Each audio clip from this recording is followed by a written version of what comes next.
E os problemas sociais e econômicos são o tema da nossa entrevista. E o convidado de hoje é o professor de Antropologia Jurídica, Taurino Araújo. Obrigado pela presença aqui no Baianá. A gente viu uma matéria, professor, aí o senhor acompanhou, o ato de dar esmolas é correto ou não? O ato de dar esmola, Aline, num primeiro momento, pode, claro, ajudar a quem recebe. Agora, o importante é que a sociedade compreenda que no dar esmola, simplesmente, o que acontece? Gerará uma acomodação para quem recebe a esmola, e isso pode ser muito ruim. Agora, uma questão interessante é que muitas pessoas que estão na rua, professor, às vezes têm casa, têm o que comer e acabam ficando justamente nessa época para ver se consegue alguma coisa a mais. Essa situação de pobreza que a gente vê hoje na nossa sociedade, é difícil às vezes de você combater isso e evitar, como a gente vê hoje as ruas superlotadas de gente. E quando chega o Natal, as pessoas pensam que fazendo aquilo ali por um dia só resolverá um problema que encontra base na economia, na educação e na própria cultura. Na verdade, o que acontece, Aline, é a dificuldade de viver numa sociedade complexa como essa. Eu chego a dizer que nós estamos separados pelo menos em 3 planos. Um é o plano temporal. A questão de dar tecnologia para essas crianças pode aproximá-las. O outro seria também a possibilidade do espaço real, aproximar essas crianças de bons espaços, isso aí também poderia ajudar.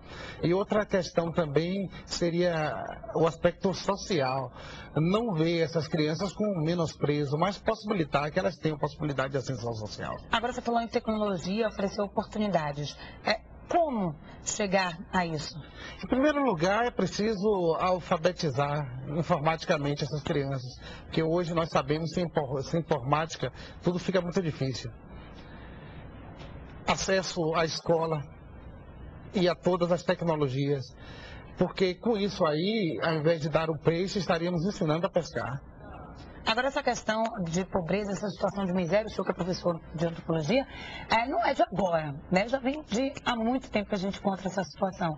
Esse tema para a antropologia jurídica é chamado de aporia, uma espécie de sem poro, sem saída.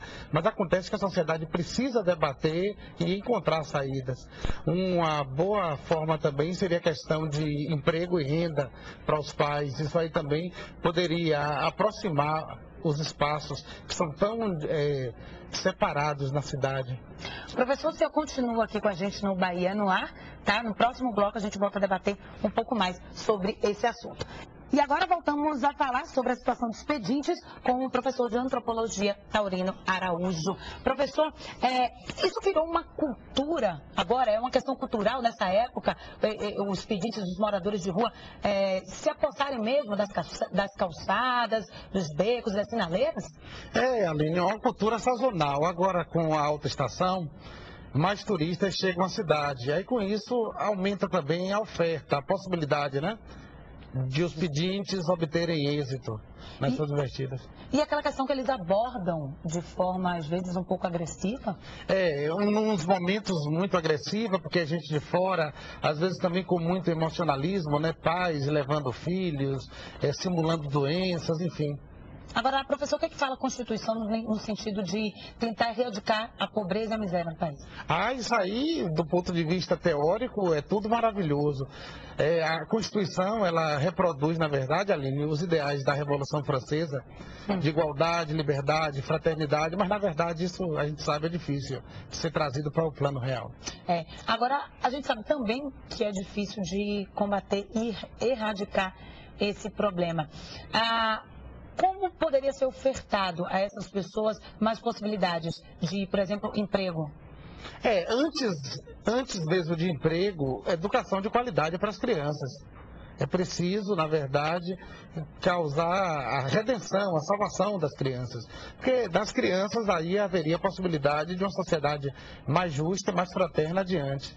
Outra coisa também é propiciar emprego e renda aos pais. Essa questão, por exemplo, que nós estávamos tratando na estante a respeito dos presídios superlotados, isso aí também é uma espécie de causa-consequência em todo esse contexto. Quer dizer, não adianta prender a sociedade toda e a questão da infraestrutura não ser resolvida. Claro, a questão organizacional, né? Tem que organizar todos os setores. Porque nem tudo é segurança. A sociedade precisa girar, precisa funcionar para todos. Ok, professor, obrigada pela sua participação aqui no Bahia no Ar conosco. Bom feriado. Eu que agradeço. Um Feliz Natal para todos. Obrigada.